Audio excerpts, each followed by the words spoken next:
Bon. Des questions sur mes propos et ces déclarations? Parlez, mais pas trop.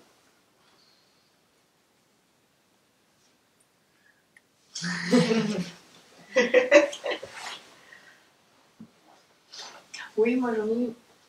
Comment sentir quel moment on est entre soi? Ok, j'y vais, ou ok, là j'y vais pas. C'est vraiment c'est ce moment-là en fait où je décide. Oui. Je prends un risque. Ouais. Et je paye un prix avec le risque. Moi, j'aime bien poser la question, est-ce que je parle dans la relation avec l'autre, ou est-ce que je suis en train de parler pour une autre cause, pour quelque chose de sérieux? Est-ce que je suis en train de réparer quelque chose, ou est-ce que je suis vraiment concernée par la personne en face de moi? Est-ce qu'elle existe pour moi? Est-ce que c'est pour elle et pour moi que je parle? Et ça m'a beaucoup aidé. Mon expérience, il faut que je tentais de parler trop. C'est pour parce que j'ai peur de quelque chose. Oui. Peur de ne pas être compris, peur de... Oui. Enfin, c'est peur de... bon, j'ai oublié, mais ça revient. Ça peut être peur du silence, peur de l'intimité, peur de ne pas savoir. Oui. Peur de ne pas avoir été entendu. Oui. Besoin de vérifier, Oui. et c'est pas juste... C'est pas le pire, ça. Ouais. Le besoin de vérifier, à la limite, de jouer le scénario. Oui, tu vérifies. besoin de vérifier, ouais. Ou par exemple, quand j'ai une tentation d'être sauveur aussi, je peux avoir cette tentation de dire quelque chose. Oui. Et c'est toujours par rapport à quelque chose qui est une peur interne, en fait, Oui. finalement. Moi, je n'ai pas forcément la peur de l'autre. Non. Est-ce que d'en parler trop, le trop fait référence à une quantité ou à des sujets, par exemple? Non, ni l'un ni l'autre. Non, c'est par rapport à la justesse de la relation. Oui. Alors, bien sûr, ça peut être aussi le sujet, ça peut être la quantité, mais en fait, c'est pas ça. Merci pour la question, parce que c'est pas ça sur quoi je voulais insister. C'est cet excès viendrait altérer ce qu'il y a de plus précieux dans la relation, savoir aussi avec cette qualité d'intimité qui peut être le silence. Ça veut dire que ça vient fausser, gauchir la relation. Ce serait ça. Ça a plus à voir avec ça qu'avec le contenu ou manque de mots. Moi j'ai une question, c'est qu'est-ce qu'on fait quand on a trop parlé, quand on sent, moi je sens que j'ai trop parlé, et des fois je reste à continuer à parler pour juste pour pas sentir le mal-être que je ressens. Voilà. Je crois que c'est juste de l'ordre du témoignage ce que tu dis, parce que nous sommes tous surpris comme ça, et lorsqu'il y a cette conscience qui vient d'avoir dépassé une ligne, une frontière. Et alors comment faire pour faire marche On arrière peut avoir le fantasme de faire rewind, mais ça marche pas. Ça marche pas. Et moi, à l'inverse, un exemple bien concret, l'autre jour, j'étais assise dans mon bureau avec ma collègue, je la vois qui s'installe, et là, je me dis, oh là là. Et tout d'un coup, j'ai senti que j'allais parler parce que ça allait être trop pour moi d'intimité, ou enfin, j'étais hyper mal à l'aise, et du coup, qu'est-ce que je pourrais faire à ce moment-là quand je sens que je me sens très très mal, et que c'est trop d'intimité, et que je peux pas bouger, enfin, je me sens un peu... Mais qu'est-ce que tu veux dire par trop d'intimité?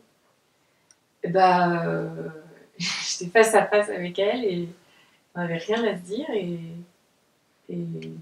C'est trop. Mais non, ou alors j'avais peur. En fait, j'avais peur de ce moment.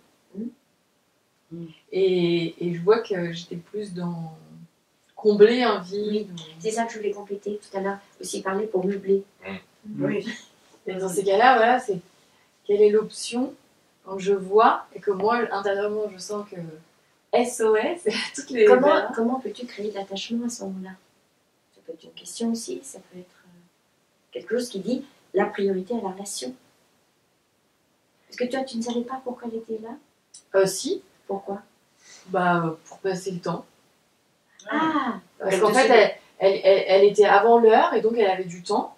Et donc elle venait parce qu'elle avait rien à faire et que j'étais la seule disponible, peut-être, j'imagine. Mais elle était dans ton bureau. Elle était dans mon bureau. Alors ce qui m'a étonnée, c'est que tu parles d'intimité alors que Tu n'as pas mis le spot sur le fait que toi, tu te sentais envahi sur ton territoire. C'est différent de ce que l'on disait tout à l'heure. Toi, il y a un peu d'intrusion, je suis d'accord là-dessus. Ah oui, c'est ça. Et que tu ne savais pas comment, soit regagner ton territoire, soit comment lui parler. Un peu comme quand quelqu'un est assis trop près aussi. Et, tout d'un coup, il y a un embarras. C'est que mon besoin de sécurité n'est plus garanti. Et ce sont des choses très, très subtiles sur la bonne distance, le bon mot. Et là, l'effet de surprise aussi de la voir s'installer comme ça.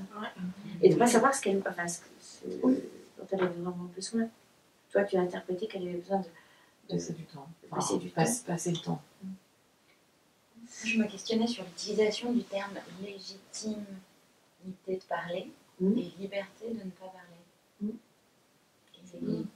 C'est le cœur même de mon propos. Est-ce que je peux être légitime de me taire aussi et Bien de sûr. parler Bien sûr. Et quelle nuance vous faites entre les deux? Mais c'est pas une nuance, c'est bien plus que ça. C'est pour ça que dans la chronologie, j'ai à gagner grâce à mes figures parentales un savoir-faire, un savoir-parler. D'abord de sortir le droit, puis ensuite de trouver des mots, enfin, de développer cette capacité. C'est ce que je vais davantage développer mardi prochain. Et donc, déjà, apprendre à parler. Mais ensuite, que ce ne soit pas une obligation, que je sais parler, mais ce n'est pas pour autant que je vais le faire. Je connais la réponse dans la classe, et ce n'est pas pour autant que je vais la donner.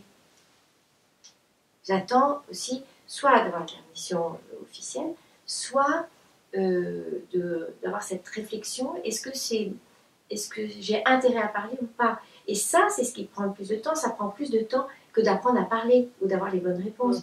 Ça veut dire que tout à coup, je prends en compte les circonstances, la nature des relations, les enjeux. Voilà, les enjeux, comme tu le disais tout à l'heure. Je sais que je peux, et c'est pas parce que je peux que je dois. Ce serait ça. Et c'est un petit peu ce que j'ai senti dans des débats de société. C'est qu'une fois qu'on a le droit, on le prend et on le garde. Et ça m'a toujours semblé un peu suspect, parce que ça veut dire qu'à ce moment-là, on n'est plus dans une autorité, dont j'aime bien dire toute la puissance et la légitimité là aussi, on est dans une sorte de prise de pouvoir. Mais c'est valable dans d'autres sujets. C'est pas parce que je peux que je dois, c'est pas parce que je peux répondre que je dois, mais c'est pas parce que je peux venir que je le dois, etc. etc. Et pour moi, c'était une phrase qui m'a beaucoup aidée. Parce que tout à coup, ça me faisait reconsidérer quelque chose de mon centre. Est-ce que c'est vraiment ce que je veux? Est-ce que c'est vraiment ce qui est intéressant pour moi? Avec toujours la priorité de la relation, bien sûr, et de la relation à moi. Du coup, ce serait prendre la température extérieure et sentir Oui, le besoin oui. et qu'il y ait la rencontre entre les deux. Oui, mon besoin, mais aussi du besoin en face de moi, de la personne en face de moi, comme c'était le cas pour ta collègue.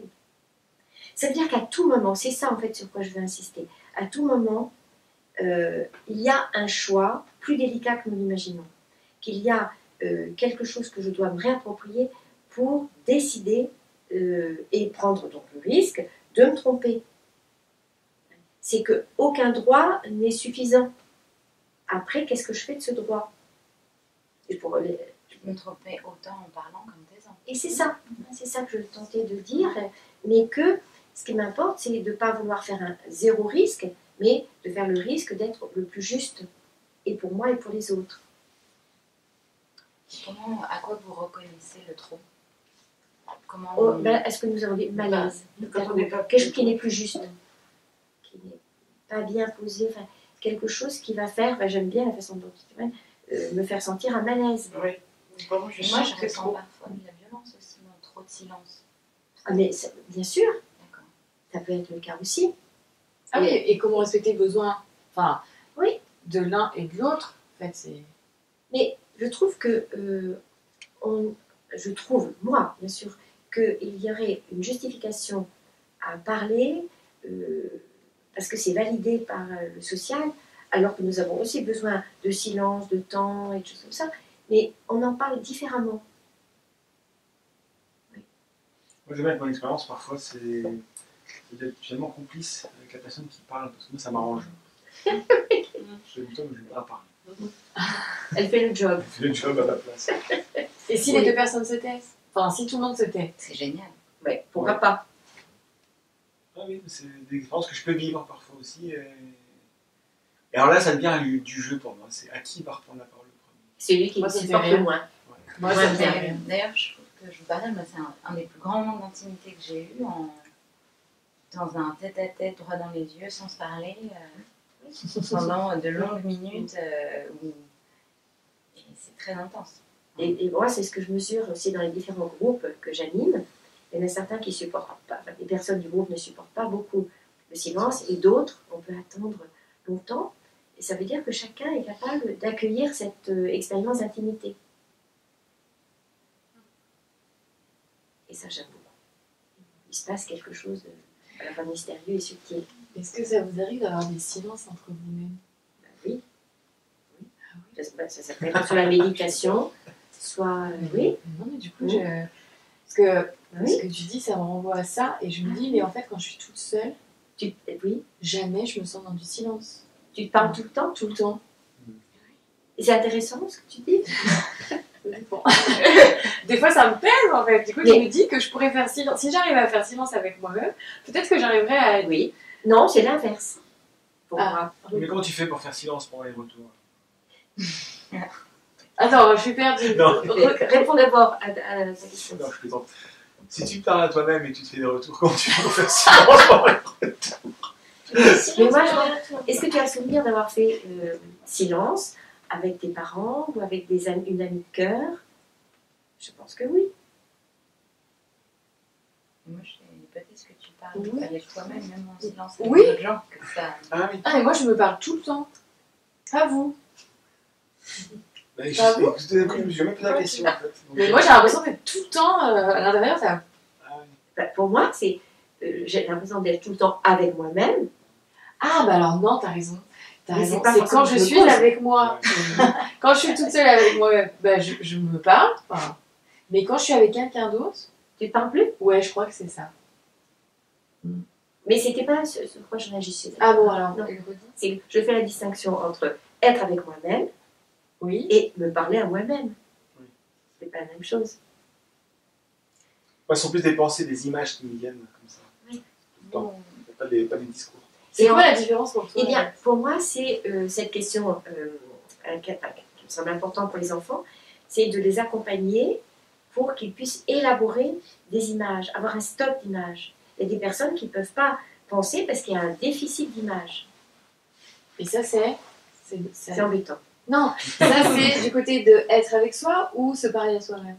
C'est être avec soi. Ah oui, donc moi, je me parle à moi-même, mais je suis pas avec moi. Peut-être que tu aurais besoin de davantage trouver d'autres options pour être avec toi.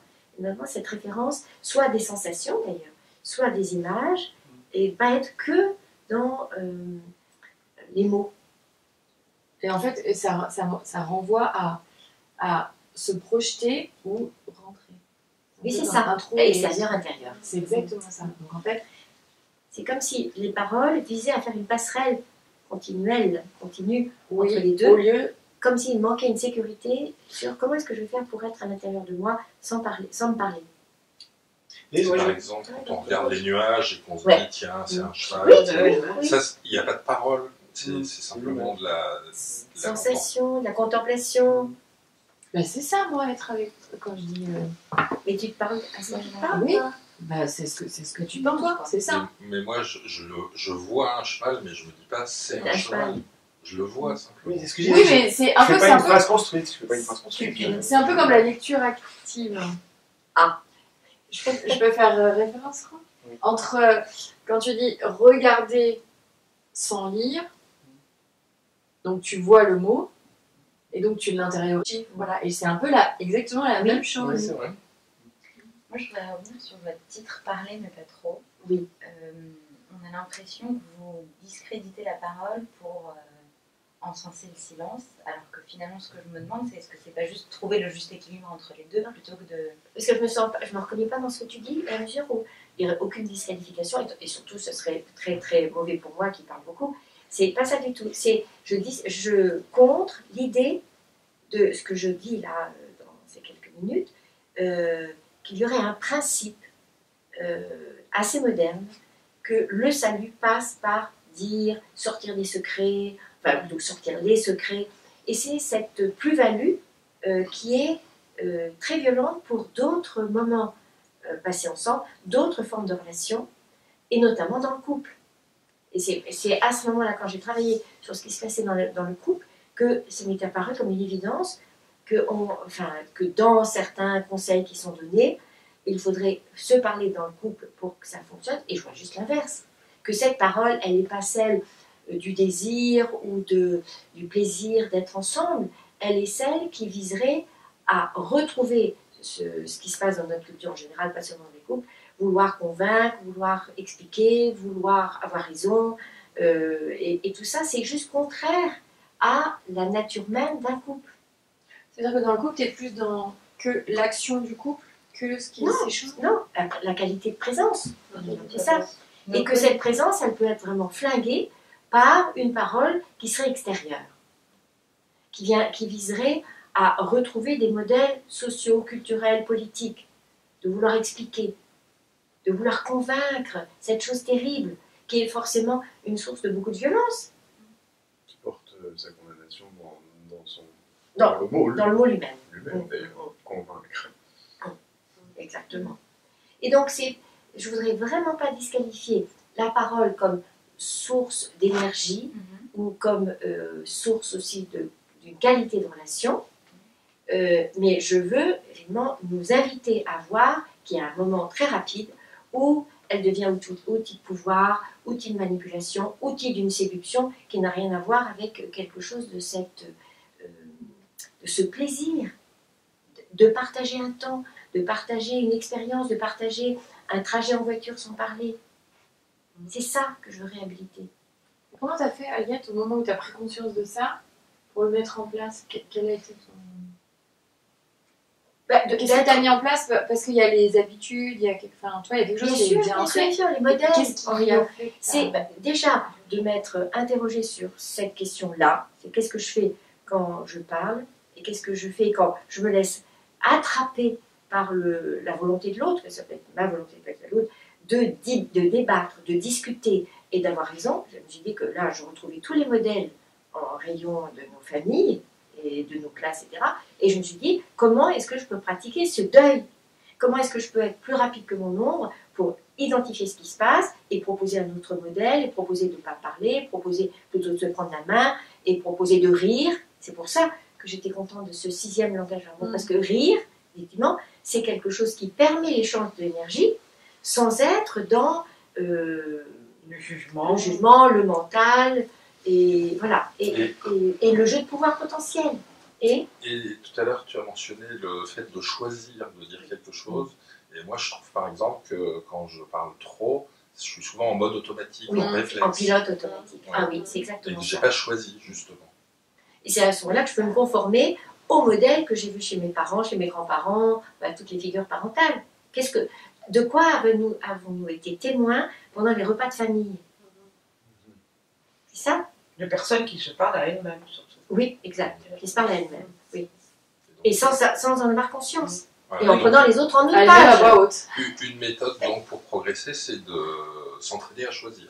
Oui, oui. Ça, c'est, voilà. Ça, Anaïs, c'est vraiment le mot-clé pour moi. C'est de pouvoir avoir tout ça et d'en faire le choix. Mais ça sera, en fait, le fil rouge des autres vidéos. C'est le mot choisir. Et alors, imaginons que... Parce que le rire, tout le monde ne rit pas de la même chose. Non, ni de la même façon, etc. Ni de la même façon, donc c'est de... Comment c'est pas ça. Le fruit, le rire va être le fruit de ce moment d'intimité. C'est à moi de repérer. Quelquefois, je fais pouf parce que c'était pas le bon canal avec l'autre. Et surtout, j'ai à apprendre à rejoindre l'autre dans ce canal, mais qui suppose que je vais faire des erreurs aussi, je peux me planter, mais aussi qui suppose une vraie reconnaissance de l'autre dans ce qui lui parle, dans ce qui ne parle pas, dans ce qui le met en état de prendre du recul et de rire de quelque chose, d'une situation. Enfin, quand même, c'est une expérience les meilleures pour moi d'arriver à trouver ce canal avec quiconque. Comme j'ai pu le découvrir avec mon père, spécifiquement avec ma mère, avec bien sûr mon mari, c'est comment est-ce qu'on peut se rejoindre dans cette qualité pur sucre. Du coup, ça d'échange, d'intimité. Ça demande beaucoup d'attention, oui. donc de se taire. Oui, pour oui, pouvoir, oui. de faire le deuil de ces choses prêtes à l'emploi qui ne sont pas intéressantes. Par exemple, Bah, ces choses prêtes à l'emploi, vous faites référence à quoi? de débattre. De débattre Ah de oui. n'importe quel sujet. Ah oui, genre à table, les sujets Mais oui, qu'est-ce qu'on fait fait dans la politique, journée ou alors politique avec la télé. Le sport. Ah oui, comme convaincre, il y a du Mais vocabulaire exactement. guerrier. Bien sûr, oui, bien sûr. débat. Qu'est-ce qu'il y a d'autre encore C'est vrai. La dernière voiture qui est sortie. Alors ça, c'est du passe-temps, mais ça peut être effectivement un passe-temps mis au service d'un protocole qui aurait à voir avec ne pas parler de soi, mais parler de quelque chose, de son besoin d'avoir raison. Mais moi, ce qui m'étonne, c'est qu'on n'est pas autant conscient du poison que ça peut être dans la famille, avec les enfants. C'est là qu'on parle trop. Quelle est la différence pour toi entre parler et échanger? Oui, échanger, ça serait dans quelque chose comment je pourrais dire, d'idées différentes. On peut entendre celle de l'autre et poser les siennes, mais à aucun moment on ne confond cet échange à propos de choses qui ont de la valeur pour nous avec quelque chose d'un débat de besoin où là, évidemment, on voudrait convaincre. Dès que l'autre me convainc que... Comprendre. Voilà, comprendre, par exemple, oui. Dès que l'autre voudrait me faire comprendre que son parti politique ou je sais pas quoi, ou sa façon de prier est meilleure que ce que je fais moi, on est déjà dans l'ornière. Donc c'est déjà se remettre en question soi. Oui, oui, oui.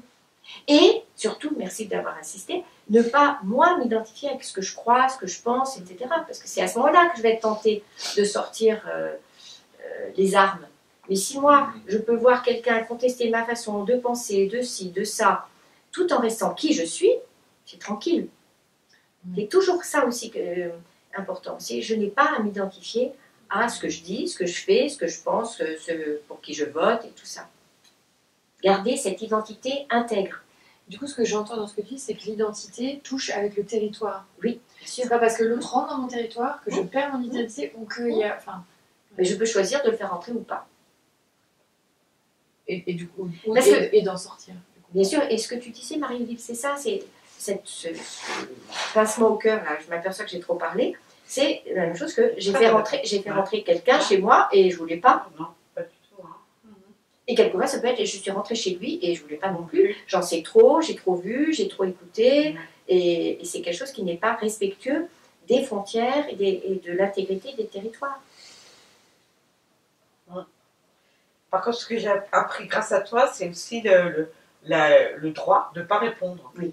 Ça, je trouve que c'est quand même extraordinaire de ne pas avoir à répondre à une question qu'on Mais à qu'on pose. condition de légender Voilà. ce que je vais faire.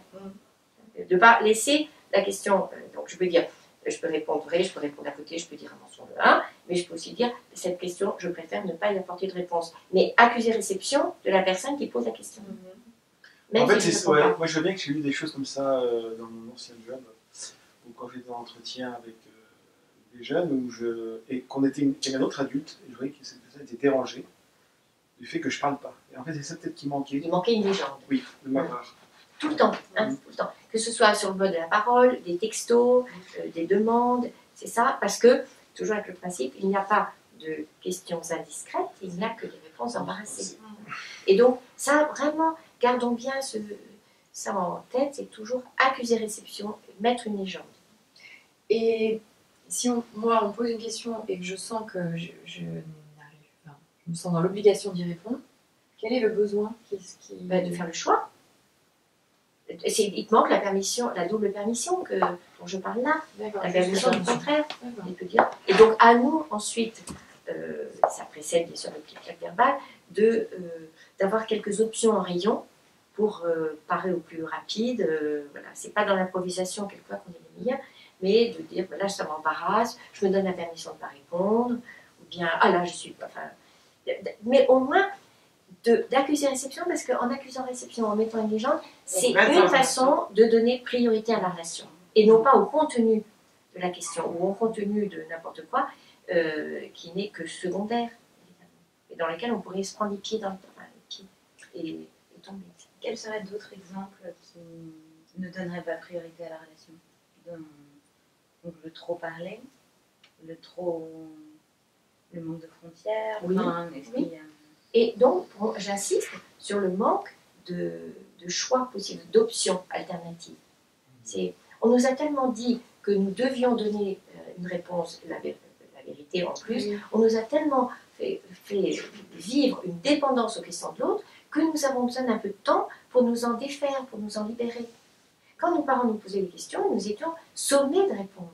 Et nos profs aussi, quand je dis parents, évidemment, c'est au sens générique du terme. Et qu'un jour, eh bien, nous pouvons nous apercevoir que nous avons aussi la liberté de ne pas acheter cette dépendance supposée. Et de ne pas répondre ou de répondre à vos facts. Mais de reconnaître la personne qui pose la question. Est-ce que vous associerez le fait de trop parler à un symptôme de dépendance? Bien sûr, ce n'est que ça. Bien sûr. Il y a de la rétention aussi. Oui, bien sûr. C'est de la Bien dépendance, sûr. enfin, c'est garder le contrôle. Oui, c'est garder le contrôle en privant l'autre de la Quelque réponse. chose. Voilà. Oui.